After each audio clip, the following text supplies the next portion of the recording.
Assalamualaikum warahmatullahi wabarakatuh.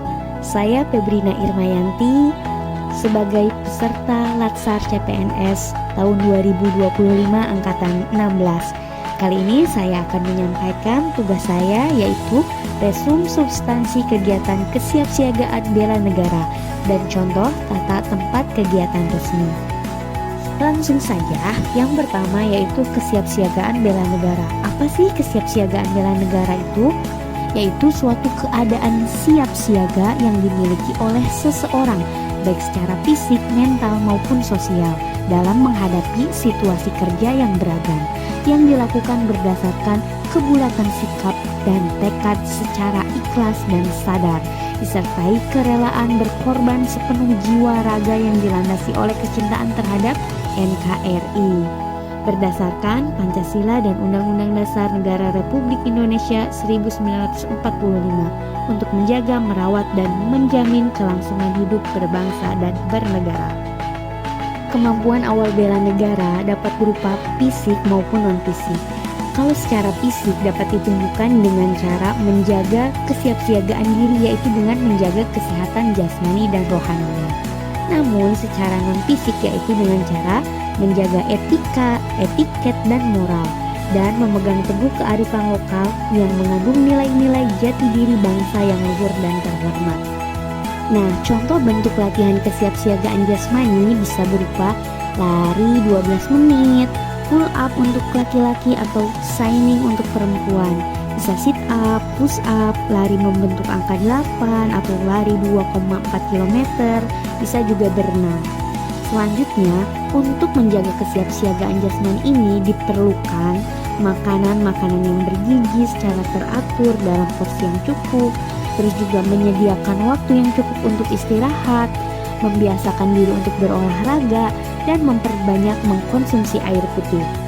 Selanjutnya, setelah kesiapsiagaan jasmani, diperlukan kesiapsiagaan mental, yaitu kesiapsiagaan seseorang dengan memahami kondisi mentalnya, perkembangan mental, dan proses penyesuaian diri terhadap berbagai tuntutan sesuai dengan perkembangan mental atau jiwa kedewasaannya, baik tuntutan dalam dirinya sendiri maupun dari luar dirinya sendiri, seperti menyesuaikan diri dengan lingkungan rumah, sekolah, lingkungan kerja, dan masyarakat. Nah, untuk menyiapkan kesiapsiagaan mental ini, kita perlu melatih kecerdasan emosional, yaitu dengan cara apa aja sih? Pertama, kita bisa mengenali emosi yang dirasakan, terus minta pendapat orang lain gimana baiknya, juga mengamati setiap perubahan emosi dan mood. Jadi harus memvalidasi perasaan kita saat itu. Selanjutnya juga bisa menulis jurnal atau buku harian, kemudian berpikir sebelum bertindak, menggali akar permasalahan yang terjadi pada diri kita, terus juga berintrospeksi saat menerima kritik dari orang lain.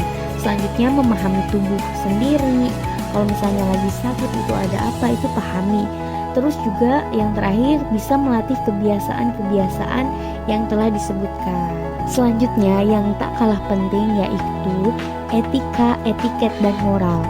Nah, ASN harus berperilaku sesuai dengan etika profesi, menjaga tata krama dalam pergaulan atau etiket, serta menjunjung tinggi nilai-nilai moral seperti kejujuran, tanggung jawab, dan keadilan. Lalu ada kearifan lokal. Nah, kearifan lokal ini hasil pemikiran dan perbuatan yang diperoleh manusia di tempat ia hidup dengan lingkungan alam sekitarnya untuk memperoleh kebaikan. Kearifan lokal dapat berupa ucapan, cara, langkah kerja, alat, bahan, dan perlengkapan yang dibuat manusia untuk menjalani hidup di berbagai bidang kehidupan manusia. Nah, kemudian kearifan lokal pun dapat berupa karya terbarukan yang dihasilkan dari pelajaran warga setempat terhadap bangsa lain di luar daerahnya. Selanjutnya kita langsung saja ke kegiatan kesiapsiagaan bela negara, yaitu ada 5 kegiatan kesiapsiagaan bela negara, meliputi baris berbaris dan tata upacara, terus keprotokolan, kewaspadaan dini, terus juga ada membangun tim, dan terakhir cara kamalam dan api semangat bela negara. Yang pertama, baris berbaris dan upacara.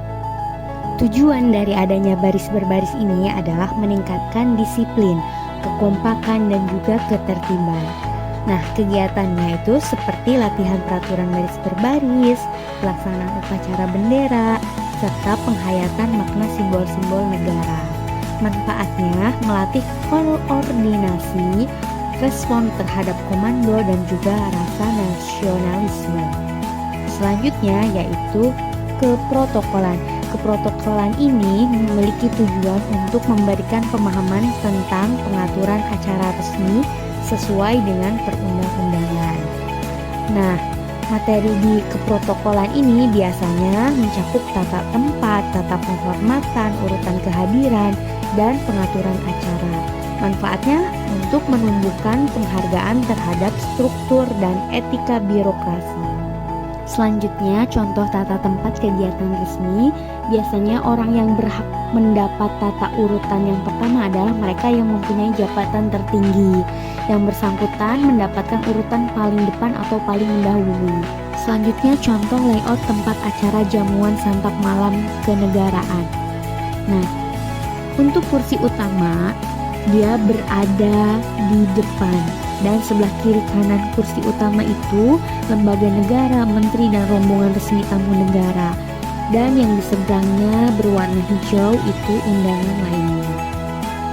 Selanjutnya yaitu kewaspadaan dini. Kewaspadaan dini tujuannya adalah membentuk kepekaan terhadap ancaman nasional.